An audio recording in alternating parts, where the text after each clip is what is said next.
ሰላም ሰላም እንዴት ናችሁ? የዩቲዩብ ተከታታዮቼ እንግዲህ ዛሬም በሌላ ቪዲዮ ተመልሰን መጥተናል። በዛሬ ቪዲዮአችን እንግዲህ የዲኤልኤስ ተጫዋቾችም ወይም የዲኤልኤስ ጌመሮችን ለሁለት ከፍሎ እያከራከረ የሚገኘውን ስለ አዲሱ የዲኤልኤስ ጉዳይ እናወራለን ማለት ነው። እሱም እንግዲህ አንዳንድ ጊዜ የምታስተውሉ ከሆነ ተከታታይ ጨዋታዎችን እናሸንፋለን። በዛው ልክም ደግሞ ተከታታይ ጨዋታዎችን በትናንሽ ቲሞችም እንሸነፋለን ማለት ነው። ስለዚህ እነዚህን የዲኤልኤስ ፕሮ ተጫዋቾች ወይም ጌመሮችን ለሁለት ከፍሏል ማለት ነው። ሀሳቡም እሱም ዲኤልኤስ ጨዋታ ስክሪፕትድ ነው ወይስ አይደለም የሚለውን እንግዲህ ሁለቱም ስክሪፕትድ ነው ያሉትም የራሳቸውን ሪዝን ወይም ምክንያት አንስተዋል። ስክሪፕትድ አይደለም ያሉትም የራሳቸውን ሪዝን እና ምክንያት አንስተዋል ማለት ነው። በዛሬ ቪዲዮአችን እንግዲህ ስክሪፕትድ ነው ያሉት ሰዎች ምን ምን ጉዳዮችን አነሱ፣ ስክሪፕትድ አይደለም ያሉትን ምን ምን ጉዳዮችን አነሱ የሚለውን በዛሬ ቪዲዮ እናያለን። በማጠቃለያውም እንግዲህ ምን ውሳኔ ላይ ተደረሰ የሚለውንም እናያለን ማለት ነው። ለዚህ ዩቲዩብ ቻናል አዲስ ከሆናችሁ ሰብስክራይብ ማድረጋችሁ እንዳይረሳ። 1500 ሰብስክራይበር ገብቻለሁ። ሁላችሁንም ከልብ አመሰግናለሁ። እንግዲህ ወደ 2000 ሰብስክራይበር እየሄድን ነው። 2000 ሰብስክራይበር ስንገባ እንግዲህ ፍሪ ቶርናመንት ስለሚጀምር ሁላችሁም ሰብስክራይብ ማድረጋችሁ እንዳይረሳ። ክላናችንን መቀላቀል የምትፈልጉ የዚህ ቪዲዮ ኮመንት ስር እንግዲህ የቴሌግራም ቻናል ሊንክ አለ። እሱን በመንካት ክላናችንን መቀላቀል ትችላላችሁ። አሁን ወደ 11 ሚሊዮን ሰብስበናል ማለት ነው። ሁሉንም በሚባል ደረጃ አሳክተናል። ለቀጣዩ እንግዲህ ከአንድ ቀን በኋላ የኛን ክላን ለመቀላቀል ቴሌግራም ቻናላችንን ጆይን ማድረግ አለባችሁ ማለት ነው። ወደ ዛሬ ቪዲዮአችን እንገባለን። እንግዲህ ወደ ዛሬ ቪዲዮአችን ስንገባ ብዙዎቻችሁ እንደምታውቁት አንዳንድ ጊዜ ተከታታይ ሉዝ፣ አንዳንድ ጊዜ ደግሞ ተከታታይ ዊን ያጋጥመናል ማለት ነው።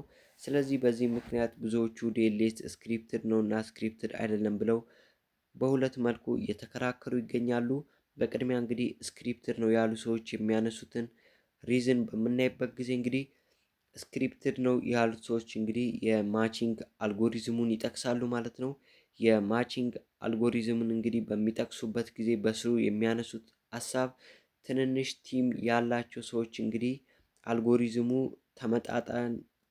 የተመጣጠነ ወይም ከነሱ ጋር የሚጣጣም እንዲሆን በማለት እንግዲህ ጨዋታውን ሌቭል ለማድረግ ሲል ከትንሽ ቲሞች ጋር እኩል ያደርገናል፣ ይሄኛውም ስክሪፕትድ ነው በማለት ከሚያነሱት ምክንያቶች ውስጥ አንዱ ነው። ሌላኛው ደግሞ የተጫዋቾችን ተሳትፎ ወይም ብዙ ሰው ዲኤልኤስን እንዲጫወት እንግዲህ ለማድረግ ተሳትፏችንን ለማስተካከል ሲሉ እንግዲህ ወይም ብዙ ሰው ዲኤልኤስ እንዲገባ በማለት ለዛ ሰውዬ አድቫንቴጅ በመስጠት ያን ሰውዬ ሞቲቬት ለማድረግ በሚል እንግዲህ እኛ እንድንሸነፍ ያደርጋሉ። ይሄም ዲኤልኤስ ስክሪፕትድ ነው ከምንላቸው ምክንያቶች ውስጥ አንዱ ነው ብለው ይገልጻሉ። ሌላኛው ደግሞ ዲኤልኤስን ስክሪፕትድ ነው ብለው የሚያነሱት ሶስተኛው ሀሳብ ደግሞ የጨዋታ ማካካሻን ነው የሚያነሱት።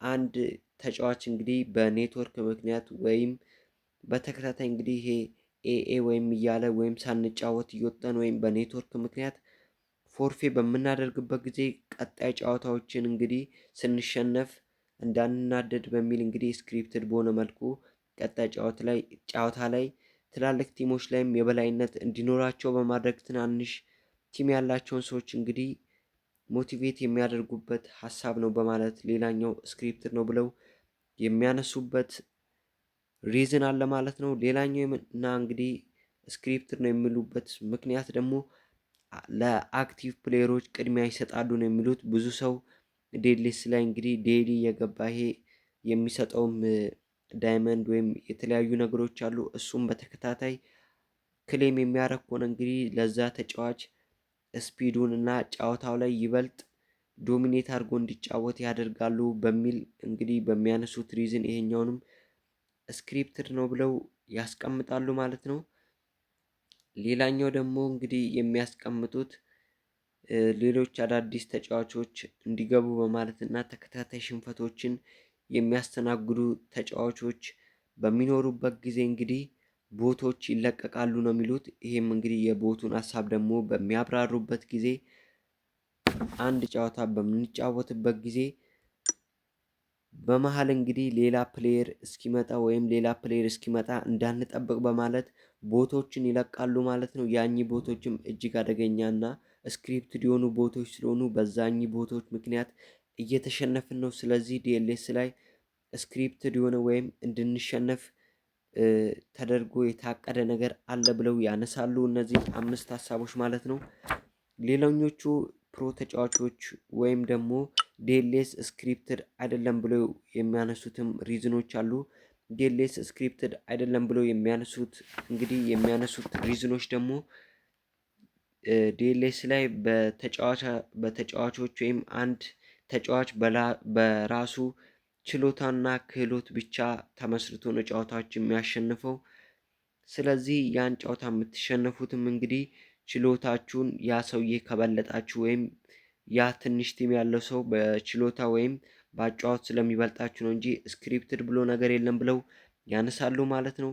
ሌላኛው ደግሞ ጨዋታችንና ጨዋታችን ብቻ ነው እዛ ውጤት ላይ በቀጥታ የሚወስነው ብለው ያስቀምጣሉ። ሌላኛው ደግሞ በአጨዋወት ዙሪያ ላይ አልጎሪዝም ስለሌሎች ጉዳዮችና ስለ ኔትወርክ የተለያዩ ነገሮችን ሶልቭ ማድረግ እንጂ አልጎሪዝሙ የአጨዋወታችን ላይ ጣልቃ አይገባም ብለው የተለያዩ ሪዝኖችን በማንሳት እንግዲህ ዲኤልኤስ ስክሪፕትድ አይደለም ይላሉ ማለት ነው። ስለዚህ በአጠቃላይ እንግዲህ ዲኤልኤስ ስክሪፕትድ ነው ወይስ አይደለም የሚለው ነገር እስካሁን የታወቀ ነገር የለም። ከዲኤልኤስ ካሉ እንግዲህ ለዲኤልኤስ ሰፖርት ከሚያደርጉና ችግሮችን ሲኖሩ ሶልቭ ከሚያደርጉት ሰዎች ምንም የወጣ መረጃ ስለሌለ እንግዲህ እስካሁን ዲኤልኤስ ስክሪፕትድ ነው ወይስ አይደለም የሚለው ነገር አልታወቀም። እናንተም እንግዲህ በዚህ ላይ ያላችሁን ሀሳብ ኮመንት ላይ አስቀምጡልኝ። እንግዲህ ይሄ ነገር አጋጥሟችሁ ይሆናል። በተከታታይ ብዙ ጨዋታዎችን ተሸንፋችሁ ሊሆን ይችላል።